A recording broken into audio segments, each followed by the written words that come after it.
I'm not here as an expert on Erskine. I the invitation. I met Professor Short. I admire very much his work, and I can kind of see parallels between his own work and what I call sustainable expressionism, and the work that Erskine does. And I can see totally why Professor Short is so keen on kind of pushing Erskine's name in the UK. I'd just like to introduce in this third session, we're kind of looking at the idea of the legacy of Erskine, really. Not so much Clare Hall, but really what happened afterwards, and the people and buildings were kind of affected by his ideas. Opening up, I'd like to just introduce Professor Antonello Bellici, our first speaker this afternoon. He's a teacher in the history of architecture at the University of Ancona. He's on a PhD in the Renaissance in Italy, but his main research at the moment is on 19th and 20th century Nordic architecture, specialising in Finland. He's currently working here for research, and actually living at Clare Hall, he's told me, working for research in connection between the Cambridge School of Architecture under Leslie Martin and Italian architecture, contemporary Italian architecture, Giancarlo Di Carlo, Franco Albini, and Ernesto Rogers. I'll leave it up to you. Thank you.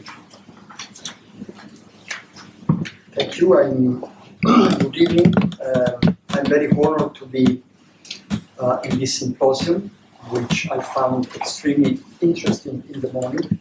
I want to thank, first of all, Professor Alan Short for involving me, not only to invite me for this paper, but also involving me in the exhibition, which was extremely interesting. To live in Clare Hall and work on Ralph Erskine in this space is really a big privilege. And I was happy to work with Lucia Tantardini and also being with the exhibition, because looking to these drawings, we could really understand the house much, much more.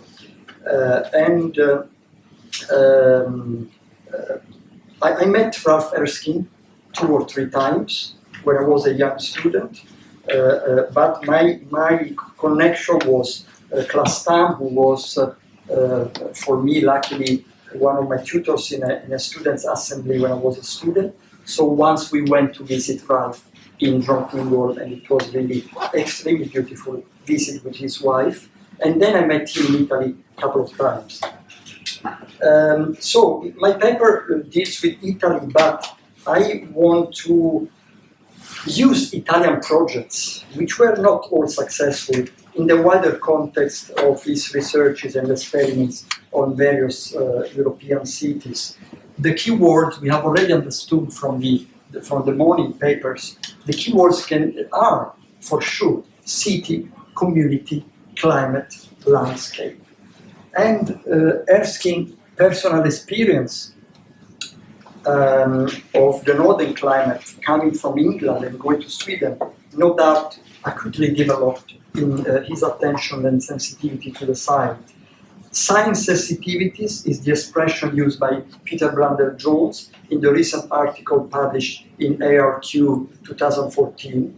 He writes, I quote, "In Sweden the landscape was more difficult to ignore, partly because of the harsh climate, partly because of the far lower population density and the relatively small size of even the largest cities.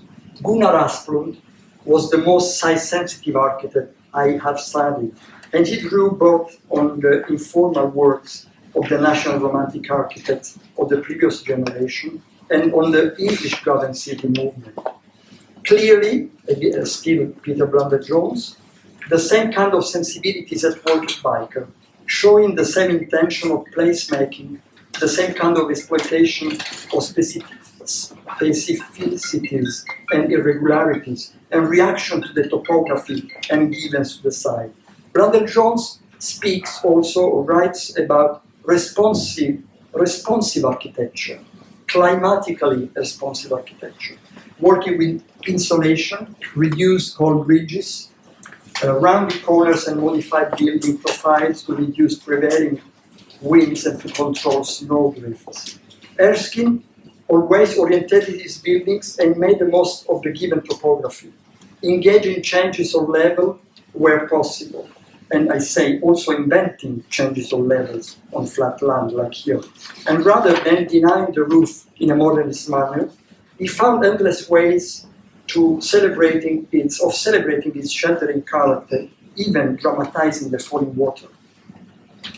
Erskine research on the Arctic town during the 50s, we have already seen this picture, found their natural completion in 1958 skiing. Ben Alquist already explained the beautiful idea of the wall. Being placed on a south-facing slope, the town is enclosed on east, west and north side by a continuous faceted building with a few windows on the outer side, similarly to a medieval wall. And the image of the wall we have seen with Biker, but with many other buildings, will become one of the main features of Erskine's architecture. Within the shelter are disposed the houses and town facilities. Erskine wrote about his studies on climate and architecture. Cities in the north ought, because of their isolation, to be made more attractive and pronounced than their counterparts in the south. They ought to be gathered in a cluster to create a human environment in the Arctic desert. From the 40s to the 60s, Erskine sketched or developed a latitudinal architectural grammar. It's very interesting to go through schemes for Arctic and subarctic zones, and the grammar is about the social structure, the sunlight, and weather that will permeate all inhabited places, the fact that human clusters in the north will be minor incidents in a landscape predominantly untamed and often white with snow. But the result is that each situation makes its own rules. The shape of the ground, the weather, and the sorts of people living there vary so much that they prompt to a new design problem in each single case.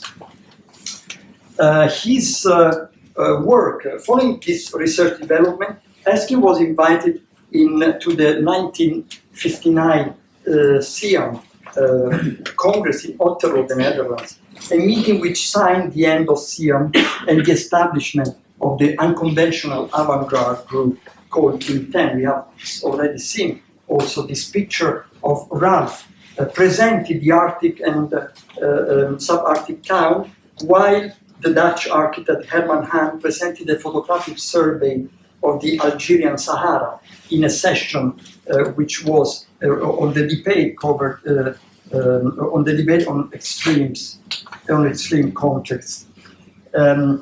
In the same meeting, Ernesto Nathan Rogers and Giancarlo De Carlo from Milan, among the Italian participants, presented their latest projects, Torre Velasca in Milan and a housing in Materia, which raised strong criticism by Peter Smithson with interesting articles very well known in Architectural Review. So, but this meeting was the death. This is the funeral of Siam and the starting of Team 10, and very unconventional, a big adventure with young architects from all over the world. We see Giancarlo De Carlo, the Smithson, Vakema, and so on. And we see the meeting organized by Ralph Erskine in Verona Barge in 1962. So his barge in Drottningholm becoming the conference place of Team 10. Team 10 was so a really important growing link in the young generation of architects. And Giancarlo De Carlo and Ralph Erskine shared really the same view about it. As I said, climate and social themes were central in Erskine's work. He assumed that since the weather conditions can vary so dramatically, the architects in northern climates should develop their own way of building.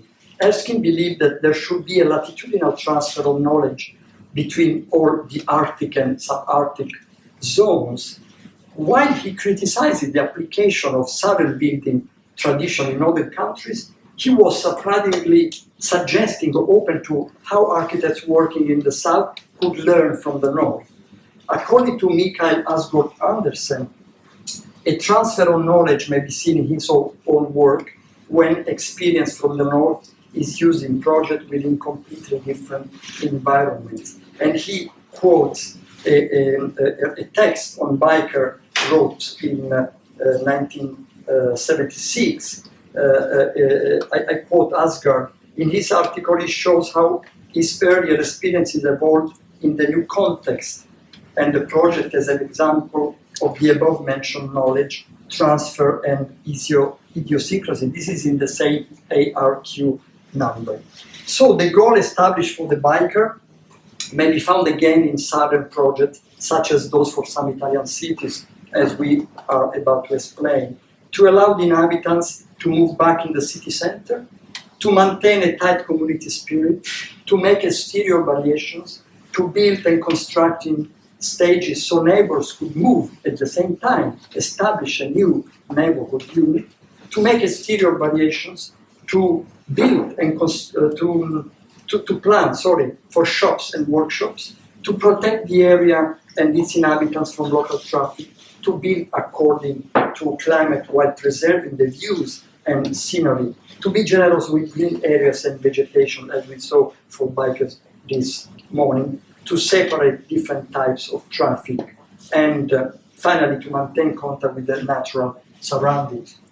In the 60s and 70s, Ralph Erskine was involved in numerous projects for various European cities, which we may well consider the set of a strategy and methodology of approaching the site. This is the aim of my research, to discuss the Italian project into this scenery from the 60s to the 80s. And we will see that he often suffered the limits given to clients' imposition, going over the request of clients. As we can see in Cambridge, I'm sorry, I will not show much more than 2 images of this building, of this project already shown in the morning. The invitation by Richard Stafford Smith from the University State Manager Department to visit Cambridge for a project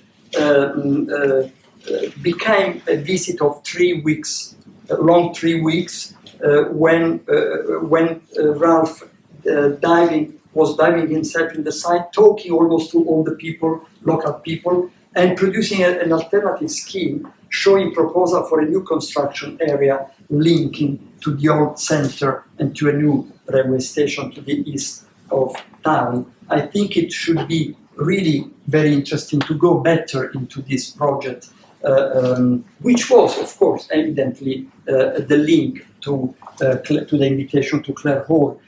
And this is the other drawing of one part of the historical center of Cambridge. But in the same years, 65, 66, Erskine took part, made interesting drawing. I'm not showing to them,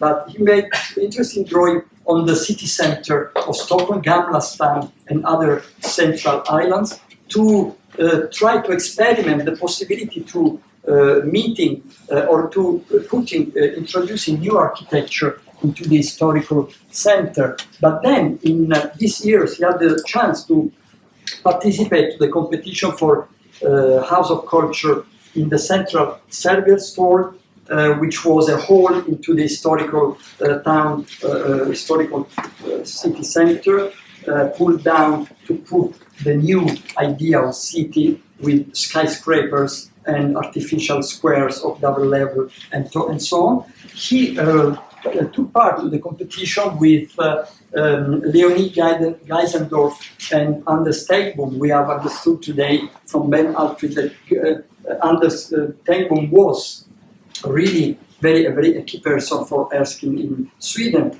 This project was really a very eager project. They were not content to stay into the limits of the brief of the competition. They exceeded the brief, and they wanted to redesign and to re-understand. This was the place for the competition. One house of culture the idea was to design, to try to understand the connection to the water, to the historical central town. So you see many design. All the traffic was investigating. There is a really big amount of paper, and the motto is very interesting. Corso, Italian word for the central acts in the historical towns. So the corso can be also understood as a living room for the city, connecting these elements. And instead of having an imposing building, they suggested to share, to divide the cultural facilities in separate buildings on the two axes, on the two sides of the corso. It is interesting that you see the beautiful drawings, perspective drawings, which are in the for every city we will see from now on. You can see the capacity of Erskine and his staff to explain to deal with the city and with the spaces, and the people is always there, the cities and the communities always there, interacting with the place. So the entry received a scheme purchase price of the same value of the first prize, which was given to Peter Sels. And so we see there were more than 6 months of strong debates in the town, in newspapers. The comparison of those two schemes were discussed so much. And I think that the municipality was very close to cancel the winning prize to give to them the commission, but then it ended with the Peter Selsing building, which I think is very successful. It's a building made of 3 parts: the culture, the house of culture, the bank, and the theater there. So facing 2 parts of the city, the new city and the historical city, with a kind of Renaissance palazzo dealing with the historical city. So this was a key important project to understand the ideas of Erskine. In the 70s, Erskine visited Italy on a number of times, and his work was finally published in Italy in a good way. His travel in 1974 to Urbino, Siena, San Marino, and Venice was on the guide of Giancarlo De Carlo, when De Carlo established his famous international laboratory of architecture and urban design, a way to transfer Team 10 into a permanent school. The same year, Erskine visited Rome, where Classtown was benefiting from a scholarship at the Swedish Institute of Classical Studies to research the founding characters of the hill towns in central Italy, perhaps on the footsteps of young Gale research on Italian historical cities in the late 50s.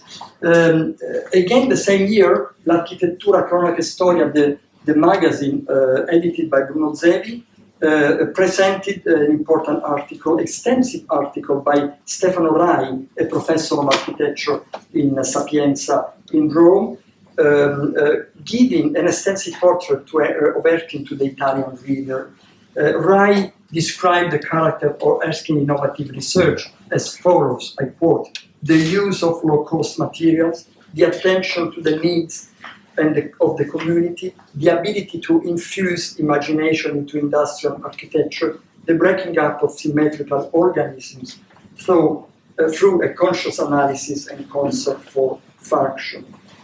Rai also singled out Clare Hall among Erskine's recent works, praising its major international resonance for the strong and innovative character of the college buildings. Ralph Erskine Italian commissions became at this stage an opportunity to measure himself with historical city such as Ancona, Florence, and Siena.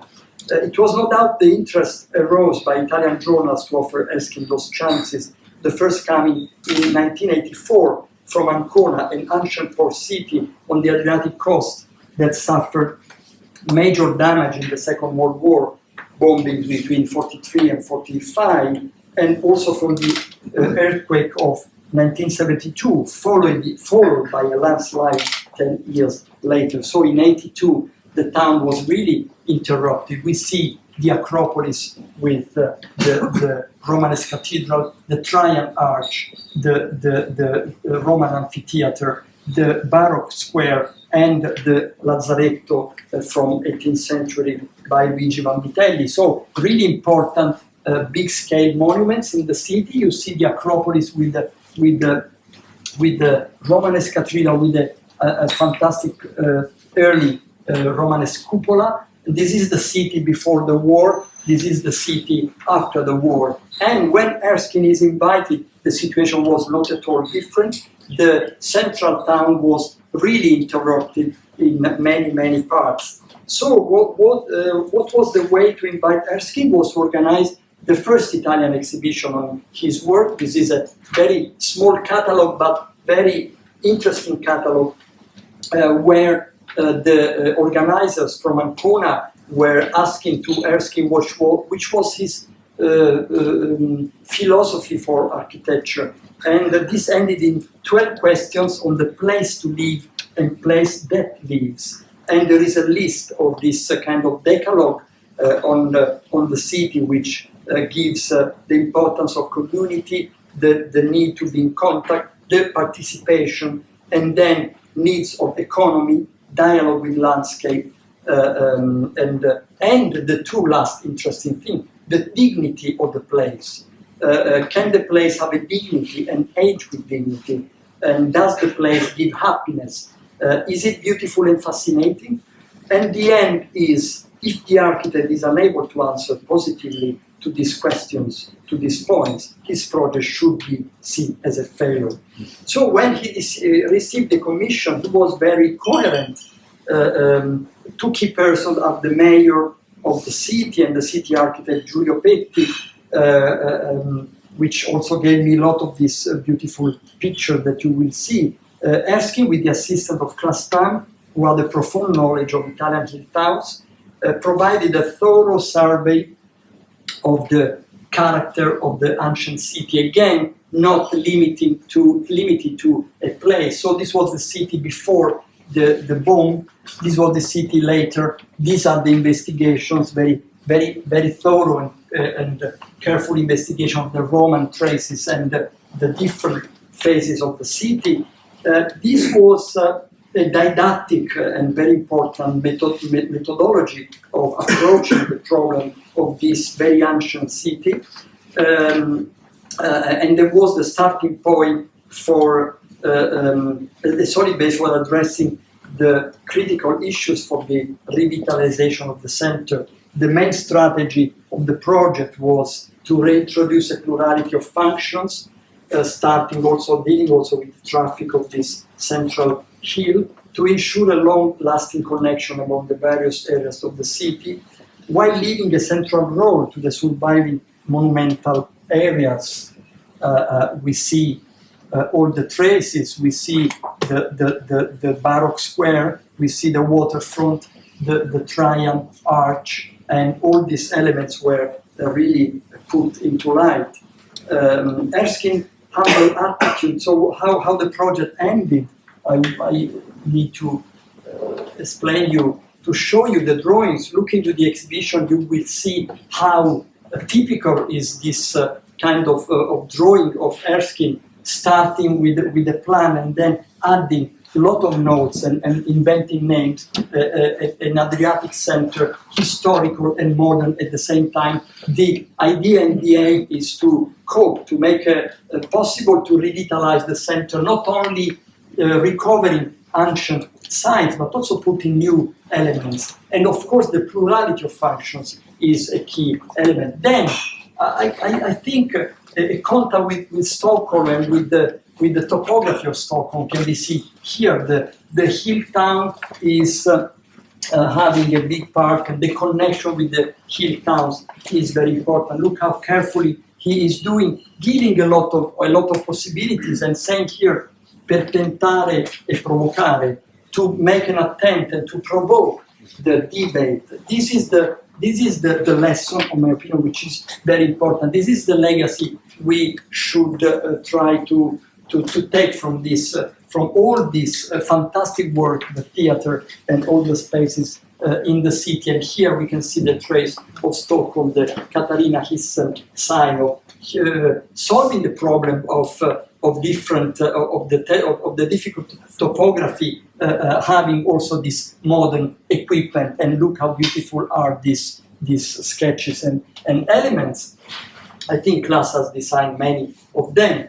And so the life reinventing this staircase in this connection of the different part of the city, and then designing this meeting with ancient items, ancient elements, and new building, which I think was the critical point, because the authorities for conservation, they said this project is too heavy for our town. So to add in this square this kind of building, I think this was the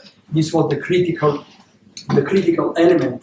But in the description of the project, Erskine says, our study has been a general one. Therefore, the proposals ought initially to be evaluated on the basis of their social and urban contents.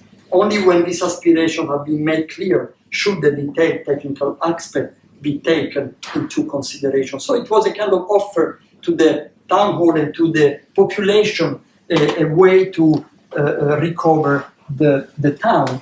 No Erskine, no solution for the city center, because it is still in the same problematic time. I don't have time to show the Giancarlo De Carlo project, which is very close in a way with this of Ralph. Then I close with Florence. I skip Siena. Florence in the north boundaries of the town in 47-48 was established a car factory of Fiat. The area became strategic already in 1962, so it was included in the new town plan as a key passage between two parts of the city.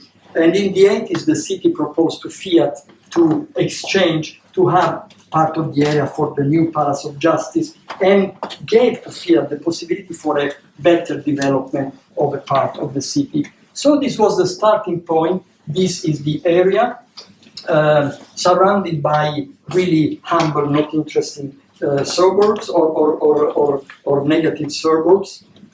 The Bruno Zevi was appointed consultant of the town planning office, and he invited the American landscape architect Lawrence Olprin to coordinate the general project, suggesting to have a central park surrounded by public offices, shops, hotels, and housing. 1 million cubic meters in total expected. Among the architects, they invited many from Milan, as Gregotti, the director of Casabella, Carlo e Monino, then from Florence, Gamberini, Natalini, Gabetti e Isola from Turin, Gunnar Birkels, Richard Rogers, and Ralph Erskine was invited to take care of the housing scheme in this part.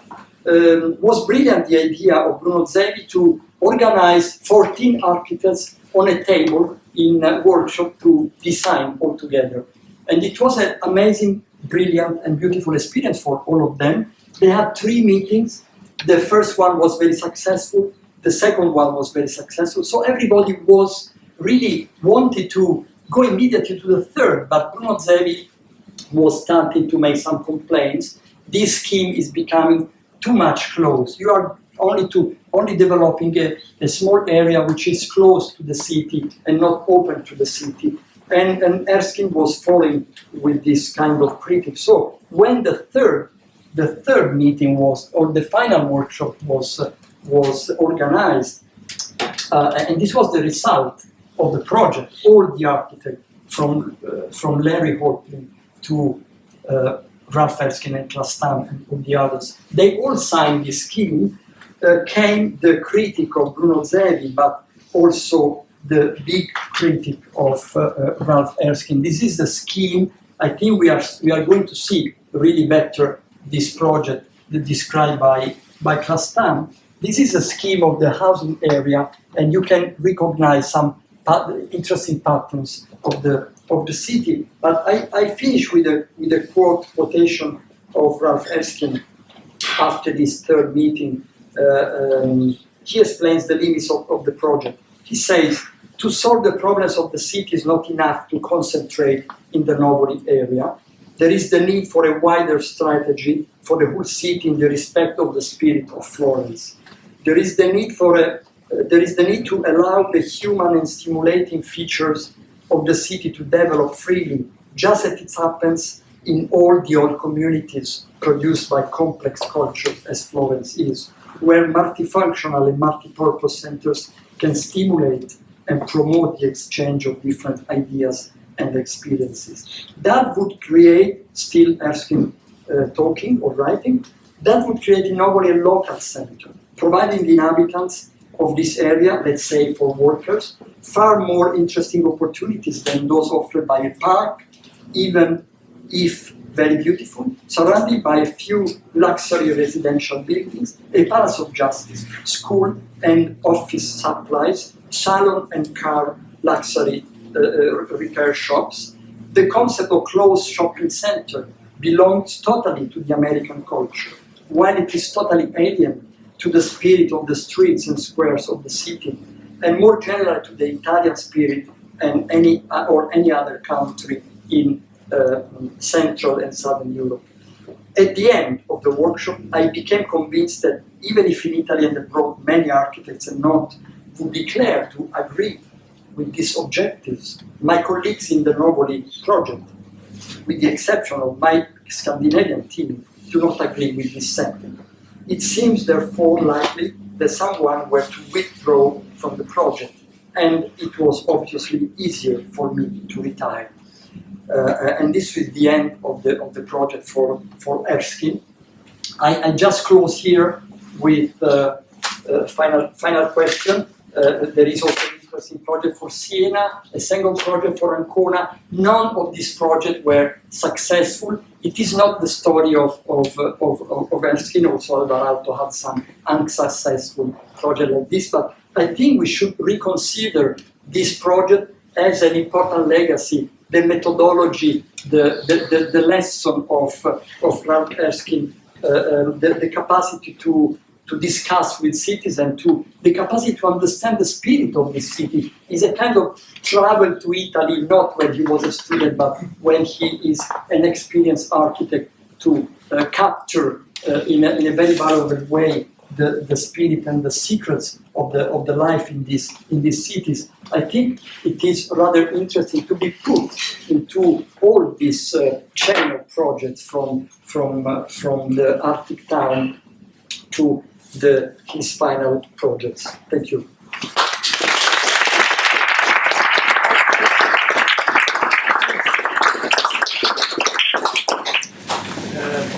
We are approaching the end of the day, so that necessarily means that you have already noticed that some images coming back again.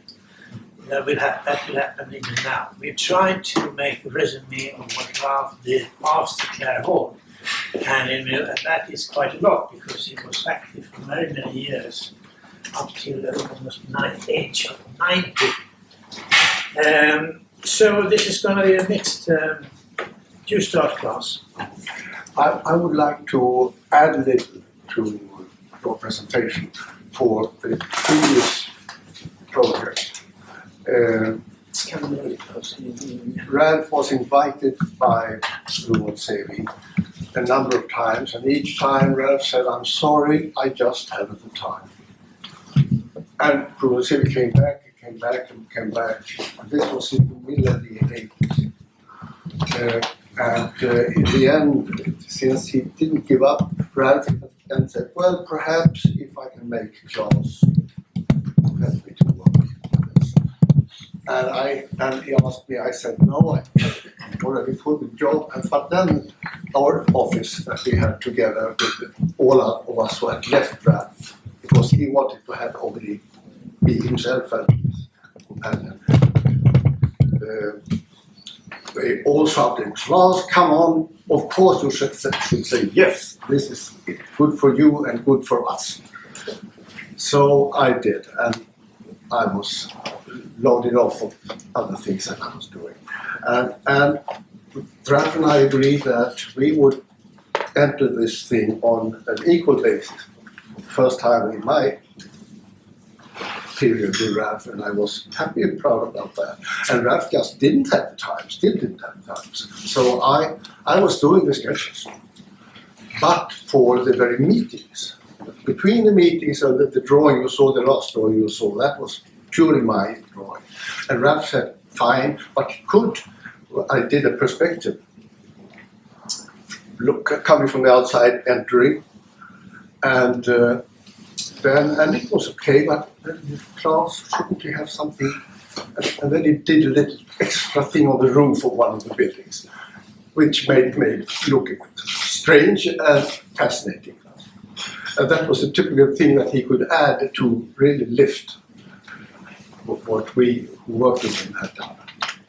And now we're starting in another area, close to Cambridge, and close in time came this new market development. Claes, you were responsible. Yeah. My first job when I came to Ralph was to work with this project. And the idea, Markham Sanderson was a developer, a tough and fair person. There was Fred Burley, who was the site manager. And so I and Fred Burley met a lot. And he told me very early that, Claes, I want you to know that what I think is a good architect. A good architect is a dead architect.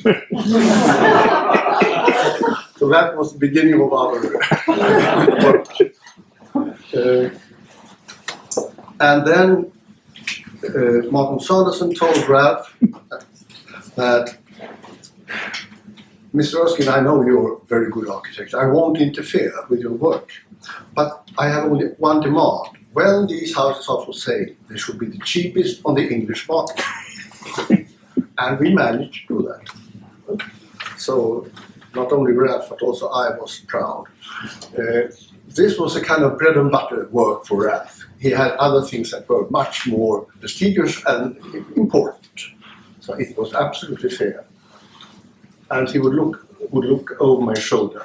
The lowest part was designed when I entered. The one coming up to the left of that. No, that one. The first one, that had what we had learned at school. Entrances should be to the north or east, and the backside should be south or west. And this meant that when you walk that little walk between the buildings, those that come down like in an angle, and the other, to the left you have little houses with very nice entrance doors and a little kitchen window and perhaps a flower there, perhaps somebody's eating or just making their homework. Quite nice, but to the right, the back gardens, and the back gardens in England are not always as beautiful as we are told in Sweden.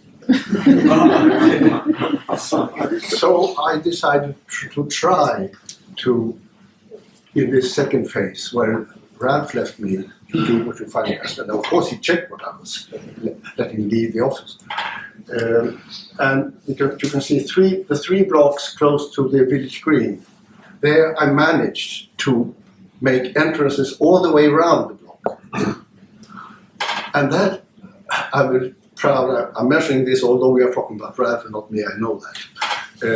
I'm proud to say that was quite an early example of the renaissance for the city that came more or less in that time.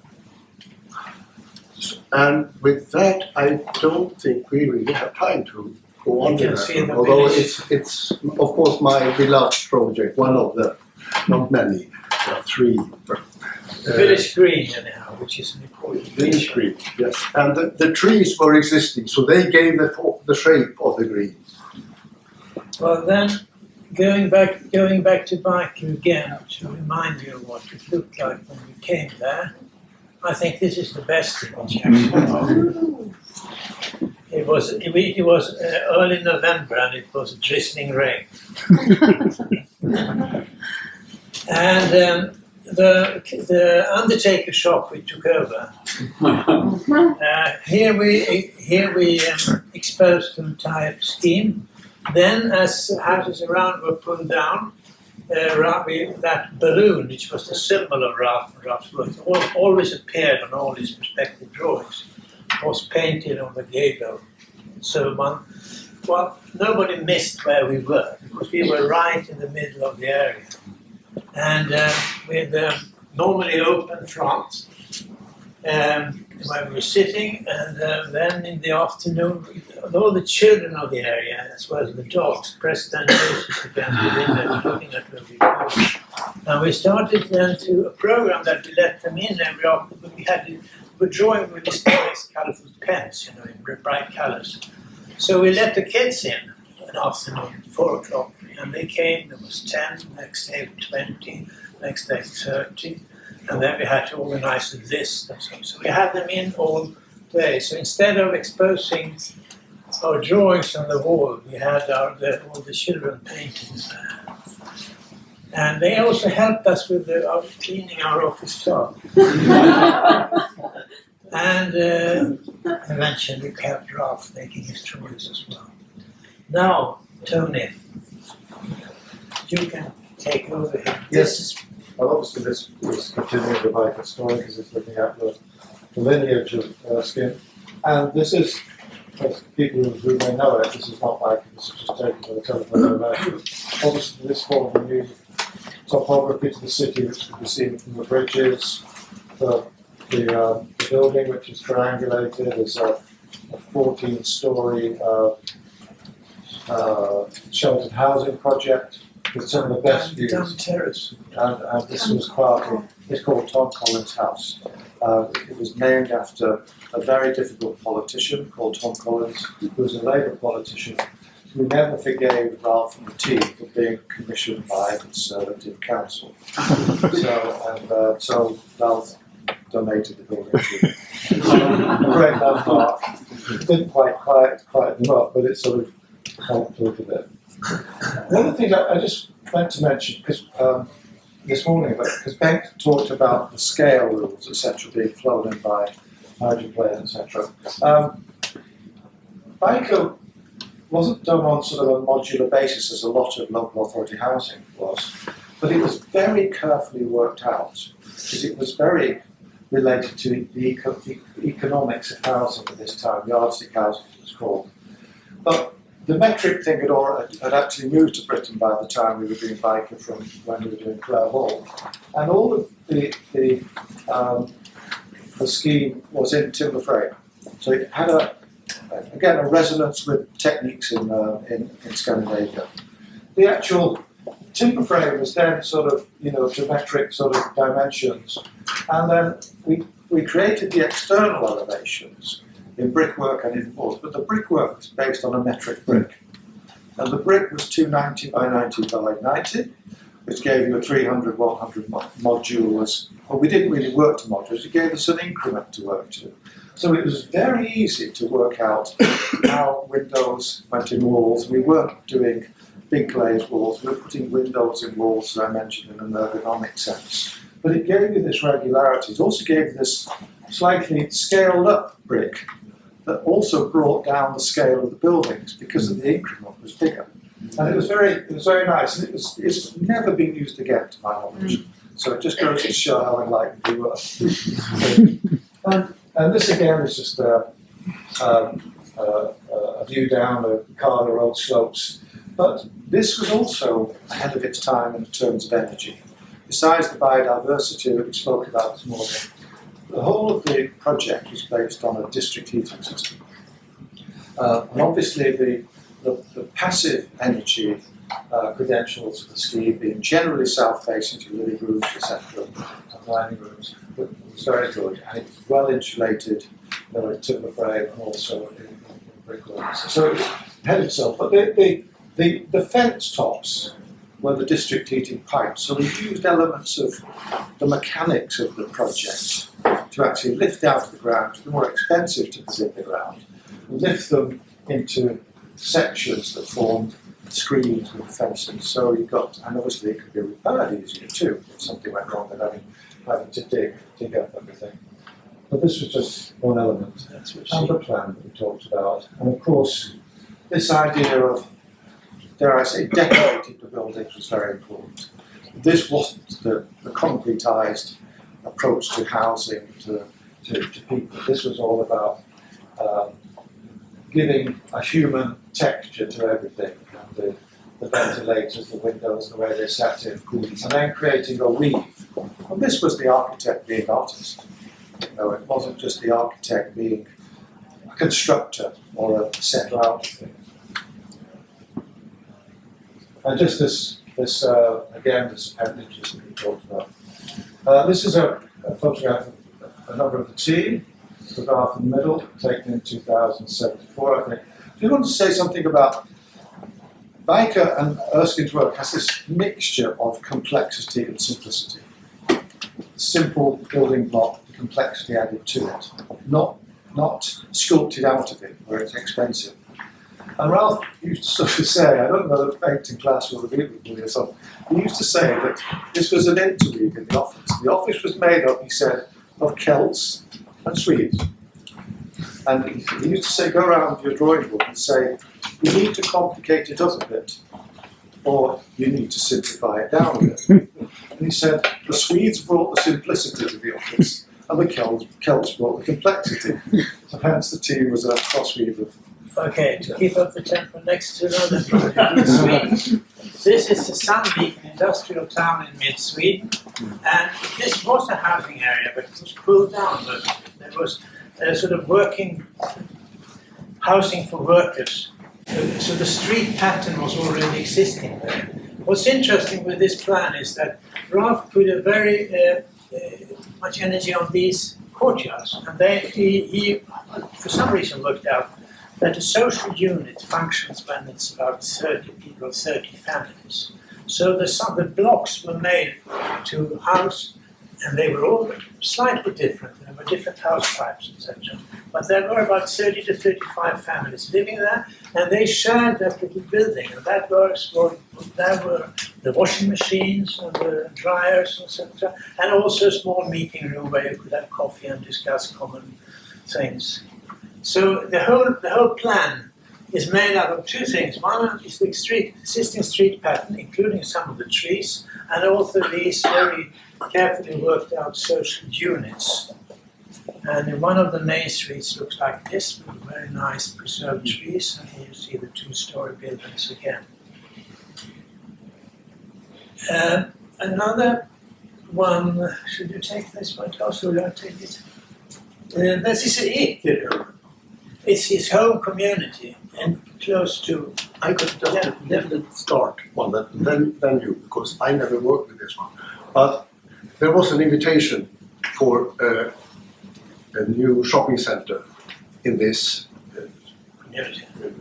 town and municipality rather. And it was just in the wilderness, no contact with other housing or anything. And Ralph came one afternoon, late Friday afternoon, to one of the big rooms where we were sitting, and the discussion started on various things, also this. And then Ralph had made first designs on this site. But then somebody said, is this really, we have been talking so much about to integrate these things instead of letting just be free of each other. And that's it. And this was late Friday evening. When we came back on Monday morning, there was a new sketch from Ralph on looking like this. On a new site. So he moved the site to come down to the river. The river was existing, and this was the link in. The original site for the competition was a bit over there, and quite uninteresting. And then this became the beginning of a political row that lasted for some years in that local authority. The right-wing party was against him all the time. The Social Democrats, the Liberals, and the others. He managed to congregate them, and in fact, this project was built, but only on one side of the water, because that was private land. And here again, you can recognize things from Baiken, the detail of the balconies, etc. This was quite cheap buildings with in prefabricated concrete and brickwork with wooden details. And also, this was the shopping street, not an indoor shopping center, but a traditional shopping center street, which was leading down to the water. And this shows you how Ralph worked. This was how the street met the water, with these jetties and so on, and this was as built. So, he worked very much in detail when he carried on. Now to another thing, in 1975, the Stockholm University College had become a university in the early 1960s. And then there was a Nordic international competition, a project made by a Danish architect, Henning Larsen, did win, but was never executed, it was too complex. And then it was a hurry, and the government and the state building agency, they managed to do this, which was society, humaniora, and social sciences, and law, etc. They were there, and they decided that all the chemistry, etc., should be up there, and this was open. And then they left. Then they lost interest because they started to building universities all over the country, and there was no money for finalizing Stockholm University. Great protests followed, of course, from students and teachers and professors and everyone. So the competition was about making a big central building here, containing a library, all services required. That should be in the middle between the two different disciplines. Ralph made a completely different approach. This very monotonous and very long facade, he cut by making a public hall in the middle and then the university library attached smack on to the existing building. And then producing this, that was an old museum building, which was a temporary dining room. And here he added the central services, including loading bays here and then an underground system which was already existing to connect to the different parts. That was the first phase. The last phase came later. This was the Aula Magna. And now I go quickly through a number of pictures that shows. This is the finished university library. These were typical Ralph. It was a reading balcony. So when the sun was, you could go out there and protect from the winds. You could sit in the sun and read and study. This was interior. It was shaped around some existing oak trees, so it was this half semi-open courtyard, and this was in 2 floors, and then there is a gallery up here, and the rest is this is the link between the existing building and the new library, with bridges going over, so that you could go directly from the different departments into the library. This was the service building, facing south in this case, with projecting roofs and so on. And this was a sketch of which came later in '95. None of us did participate in that project, but it's such a crucial and important project for Ralph. This was his sketch of this big auditorium holding about 10,000 people. This was the realized project.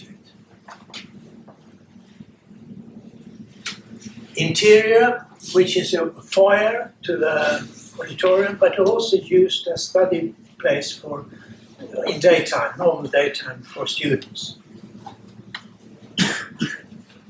This is a typical Ralph sketch. You see how he has included everything. Every piece of wood here is drawn out. And you see the view of the rest of the university area. that was what it looked like on the sketch, and this here it is realized, although looking in another direction. But you recognize the panels here, the wooden ceiling and everything. And then finally the fantastic auditorium with a magnificent ceiling of different wooden profiles that works perfectly for the acoustics. Yep, that was that one. Now over to Claes, Italy again. If you have something to add there. Not necessarily. I think we got a very I just go through the images. Yeah, that one we've seen already. just Pass it to you. Okay. stop. This is again Florence. I want to add a little on that. We already got a presentation of the project and the big ambitions of the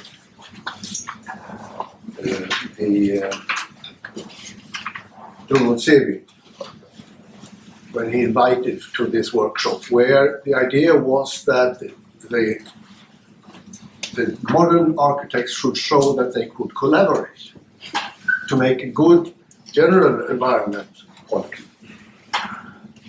And one of the ideas that we liked was that we should respect the height of the traditional housing or buildings in the city. And it was also that all our projects should be possible to divide into smaller units so that many different architects could make the final design of them. And also that we found to be very good ideas. And what happened when these stars came there, that was in the first meetings before we were in, was that Richard Rogers and Gabetti Isola and all the others, they came with one big thing that could not be divided by any means. And you should understand that the site is double as big as the traditional old center of the town. So it was really shocking. And when we came there, Ralph and I, we were both shocked and angry, I would say, with the others. Ralph, I was, I didn't say much, but I was nervous, you know. There was Richard Rogers, one of those that I really admire, who had done a tremendous building, very, very, very high, and very thin, elegant, of course, and that would be a bank. That was his addition to this new village, new town. And Ralph came to the meetings only. And there he sat down with 2 or 3 of the others and had very nice chats and discussions on these things, etc., very respectfully. Ralph was fantastic in how to find a nice way of talk to each other and to discuss the project that perhaps was difficult. But the name of the American, I never remember. Lawrence Porter. Lawrence Halpern, yes. He got angry with Ralph and me because we made problems. So you can see here, this of course could be divided. This is not the latest sketch, but still it of course can be many different architects here. But all the others were one big thing. That this is the shopping center and bank, which is very, very tall. Okay. I missed the point. Yeah. Well, going from Florence then to. No, that's the latest.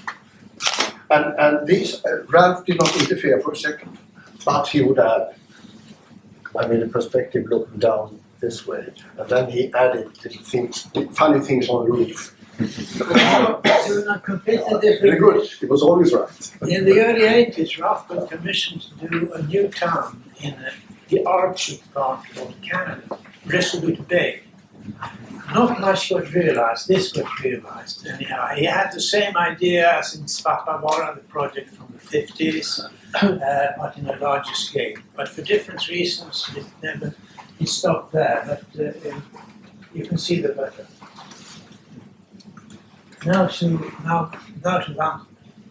This is the Millennium Village, which was supposed to be finished by the millennium, but it was a bit later. And it was a big plan. It's called Greenwich Millennium Village. It's part of the Greenwich Peninsula, close to what is that big arena called the O2. Is it called that? Okay. It was another name for the Dome. The Dome, the Millennium Dome. Yes. None of us participated in that, although my office, my colleagues did to some extent. A rather dense development, and this is the first phase. There's many typical Ralph details still. A mixture of private housing with ingredients of social housing, which was mandatory for getting the job done. With a very large development. And then this as an example of a cooperation we had in between 1995 and 2000, doing several smaller projects, now back to the small scale, in the Netherlands. This is from a place called Grave, which is by the German border. We also did works in Middelburg and Gorinchem and different places. And then after Ralph gave up, this actually came before Millennium Village. And I carried on for 5 years with my office. We are doing more projects in the same scale and character down to the Netherlands. Before I will just finish with this one, this is a big thing. A joint venture made by my office, the office class was on, Anders Tengbom and Ralph Erskine. It's the World Trade Center of Stockholm combined with the bus terminal. It was a big program. We had 45,000 square meters of office area, 20,000 of bus terminal, including indoor streets, etc., and a lot of other things. It was standing on top of the railway station, part of the central railway station, linked to the subway and the trains, and this, that, and the other. It was designed between 1983 and opened in 1989. I was in charge of the operation, trying to get this together. We had design meetings every Thursday afternoon, between 1 o'clock and 5 o'clock. And in between that, Ralph and all the others participating made their sketches, and then we brought them up and put them on the table. And if they said, everybody said, yeah, that was accepted. If nothing was heard, then it was just to go home and do it. And that applied for Ralph as well as everybody else involved in the operation. It was a very big, but it was sort of divided into volumes. It is called, this style I read is called deconstructivism. What is it? Deconstructivism. Deconstructivism, yeah. I didn't know that. This is an interior perspective done by my colleague Boris, not by Ralph. And this is the part of the interior. Klaus, you made the excellent floor pattern here in 13 different kinds of stones. 250 meters. The building was 370 meters long and had the biggest glass roof in Europe at the time. Now, Well, you can obviously see that even though Ralph scaled his office down when he was 65 to just a very few people and worked with collaborators who'd worked with him before, that he was starting to get big buildings. And some of that relates to the things we were talking about this morning, how do you find a small scale of big building. In 1988, he was asked by a friend of his, a man called Ralph Erskine, who ran a construction company to do a new headquarters for them in London. It was boom time in London at the time, and he and Bernard Gracie, his colleague who works in it, Bernard worked also like a approached me when I was a senior partner in BDP to see if I could get involved. It wasn't the right time for me to do that. I was busy doing other projects, so we collaborated with a firm called Lock Townsend for a short time. And that didn't quite work out, and I think it was Leonard Bergstrom who probably finished all the drawings. But this is a very unusual project, and it was really Ralph striving to create out of a site which he called, when I said, what's the site like, Ralph? He said it's dirty and windswept. And it's right next to, on one side, the Talgarth Road flyover, and on the other side, the tube line and rail line. So, and it's chasms on one side and high flyovers on the other. So it was an incredibly difficult project. But he brought to it a sort of wondrous quality that was non-urban, but it was almost what the site needed, to try and just do an urban rectilinear scheme here, as you've seen on many of his projects that have not worked. So this is obviously the building during the day, and the building during the night has a wondrous quality about it, a lantern quality. And he created a building that tapered out. And the whole thing came from an early sketch of his where he wanted the centre to be almost like a central square to the office. The idea from Oculus was he wanted it to be a community. Obviously, we hear a lot now about Apple wanting to have a community-type office. American sportswear firms the same. But this tapers out, so it actually creates, again, another dimension to a really difficult site that's non-rectilinear. And the plan was like a pebble. So the actual windy and dirtiness of the site, the pebble was probably about the best shape to deal with both of them. It dealt with things like sun angles very well, particularly those coming across it to other parts of adjacent sites. But it also created this democratic ring of office space where no bosses dominated. There were no corner offices. Everybody got a democratic sort of holding hands around a circle. And in the centre, because it tapered out, everybody was aware of the social centre. At the bottom of it was the pub. And that was Ralph's idea, to put a British pub. So here we have this mesmerising interior of vertical circulation, lifts, stairs, little perches where people could have informal meetings and decks. And the really fantastic interior that has been tampered with by the latest owners. Because obviously in London we don't tend to leave big open spaces like this. The whole of the outside of the building is hung from this great arching roof. So the tapering in and moving out of the facade is just coming from this almost bridge structure. And this atrium is centred on the Hammersmith Parish Church, so it has a relationship with the local neighbours. The scheme that probably very few would have seen is a scheme in 1992. In the firm that I was partner in BDP, we were being looked at by London Underground to do 4 central London Crossrail stations. It was a competition with Richard Rogers, Norman Foster, Michael Hopkins, Terry Farrell. So there are a lot of very famous architects being interviewed. And we had the idea of that the underground should be like the overground. It should be full of places in the city. When we saw the initial diagrams of this, it looked like a plumbing diagram. So in trying to put a team together, I thought it would be good to contact Ralph. So I gave him a ring on Saturday morning and said, do you fancy collaborating, bringing 2 firms together? He said, was it wise? He was 78, so he said, what ideas do you have? So I explained to him that I thought that new underground system should be an organism of the city, just like London above, London below. So this was an early sketch that came out of that.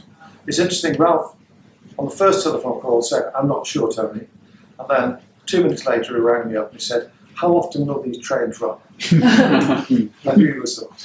So this was an early sketch about not just creating pipe, but actually dropping down in spaces in London. This is Soho Square. So we created a space below it.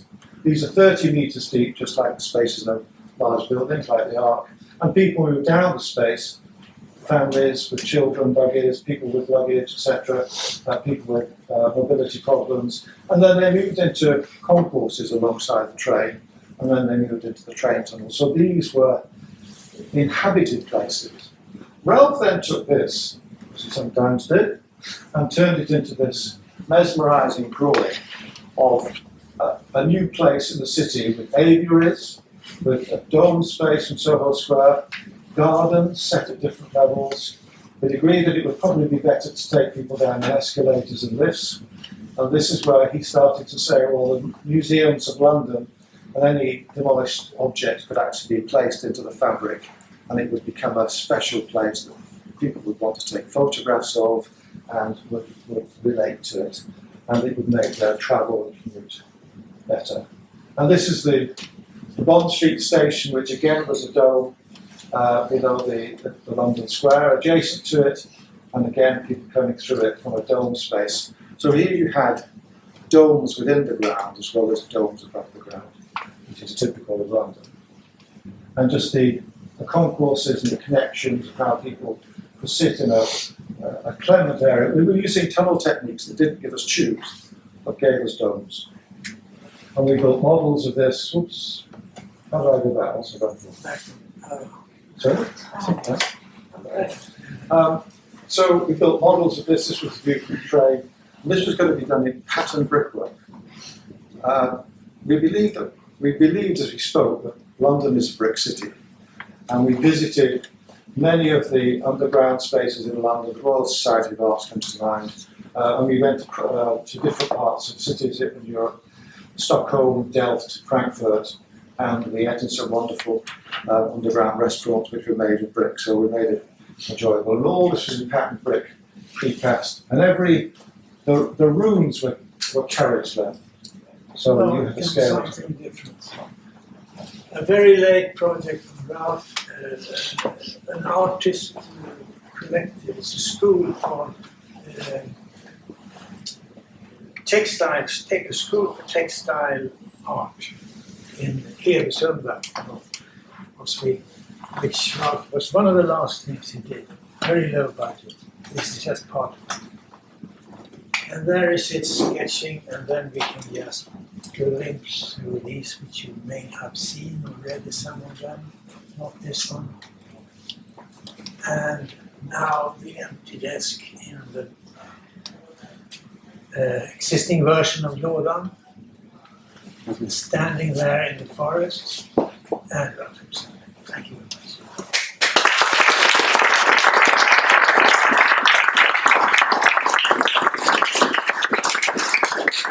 And I want to thank Ellen, I want to thank you for the invitation to speak at this very interesting and inspiring day. You asked me to talk about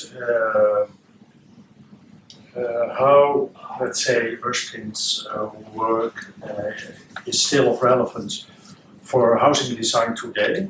So I could simply say, yes, it's very relevant, and then we can catch up a little bit of the time of our schedule, but I will say a little bit more. Anyway, of course, I think when you talk more in general about Erskine's work, it is still very topical, very relevant in any discussion about architecture and sustainability, of course, which we do a lot in our school, like everywhere with our students, is a fantastic holiday house built in Sweden, steel dome, is still analyzed every year again and again by our students. Quite an amazing project before anyone else thought, of course, about sustainability or sustainable design. I think if you look now, you could also say that maybe also his work is being abused by architects by just giving it a kind of Erskine aesthetic. It becomes sustainable architecture. That's quite sad. But having said that, I would like to focus today on Clare Hall because we are here. And I think also Clare Hall, especially for me, also in my own work, is I think very relevant today if we talk about housing design. Well, this photo has already been shown many times, I guess, today. But I think it's really a great photo, and I have the firm intention from now on to only photos of my work with all the inhabitants posing in front of it. I think this is such a wonderful image that is in itself already very inspiring.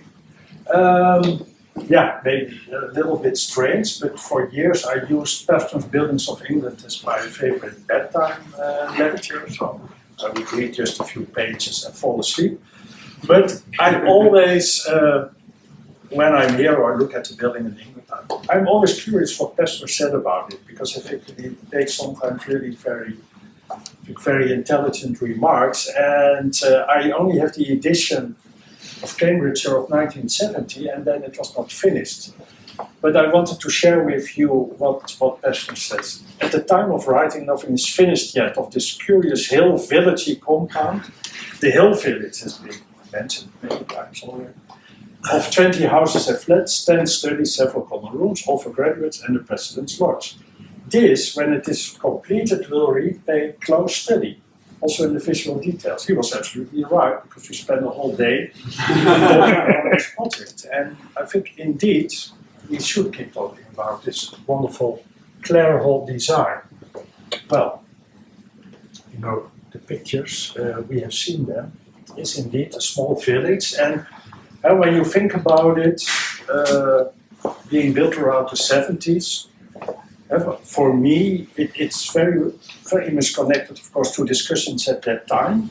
We already, so I won't have to say anything about it, the connections of Erskine with Team 10.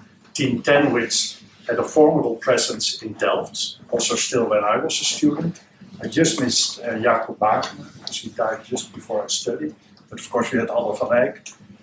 We had the Smithsons as guest professors, and well, they already couldn't stop being very negative about their work, so there was no time to discuss the work of Erskine. That was not very present, let's say, at the time of my education in Delft.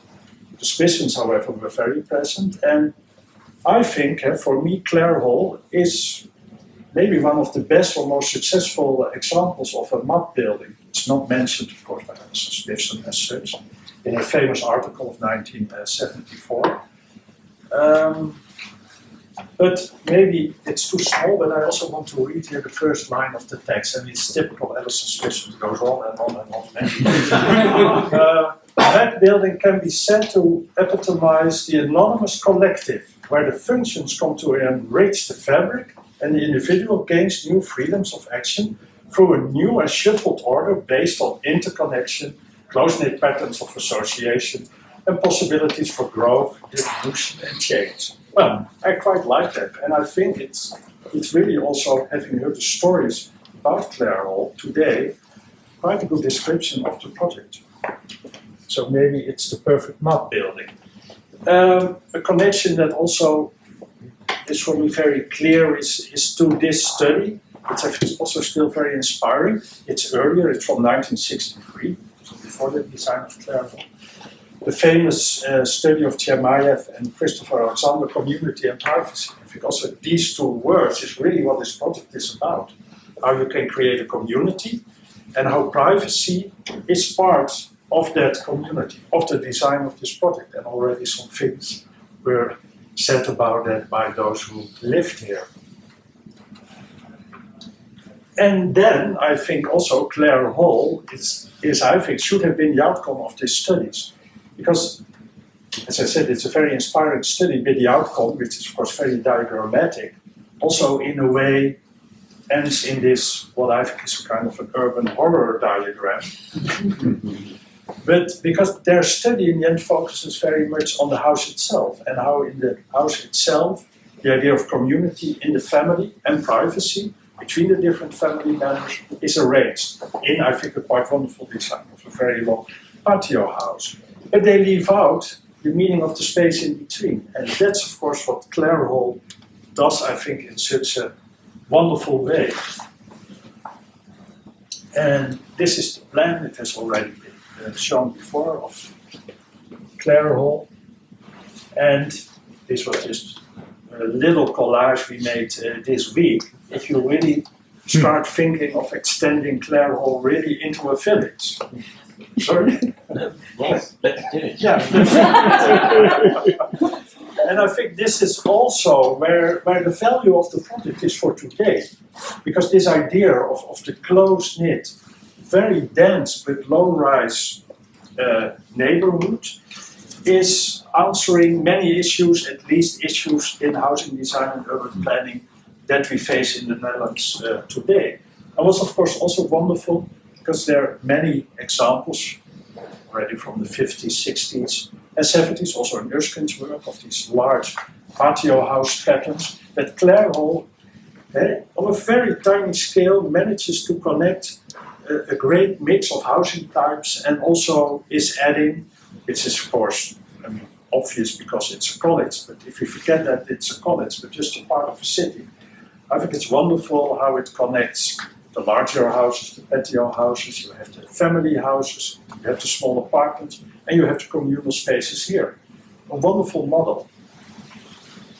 And also creating densities, because of course we made a small calculation, and if you would continue, I'm not really advocating this, but imagine you would create a density that is at least 2, but probably 3 times that of a regular Dutch suburban development, which is around 30, 35 houses a hectare. And you can get here in at least 70 or 80. This was another, and I also wanted to give this to you, another comment of Pevsner on the project. That Clare Hall, he was expecting a lot of it. It will be a highly complicated toy environment. And here I maybe don't agree, because I think it's a very serious project that still gives us a lot of lessons. And I said, especially when I look what is being discussed in the Netherlands, my home country, but I guess also here, and in other parts of the world, is this idea of this compact, low-dense development. And it has even become a part of the official Dutch planning policy. This was a policy document that was published just before the latest crisis, the crisis of 2008, hit the Netherlands, but it's called Beautiful Compact Netherlands, and it's really advocating the idea to stop creating more suburban developments, but also to stop when looking at projects within the existing city to only think in apartments, let's say tower blocks, to use that maybe rather awful word, but to think about this high density, low rise developments. And at that time we also, at our university in Delft, in my chair of housing design, we made a study for the city of Groningen in the north of the Netherlands, also called Intense Low Rise, where Clare Hall certainly was an important inspiration. And the city asked 100 architects from all over the world to make designs for this low-rise housing, trying to get even to 100 units per hectare. That is very difficult. But these are just 3 more or less random examples of this study. I think it's quite obvious how this clearly relates to where we are here today at Clare Hall. And I think it's especially the very clever way here how the different housing types are combined that even the architects of the study didn't yet manage to pick up in their own designs.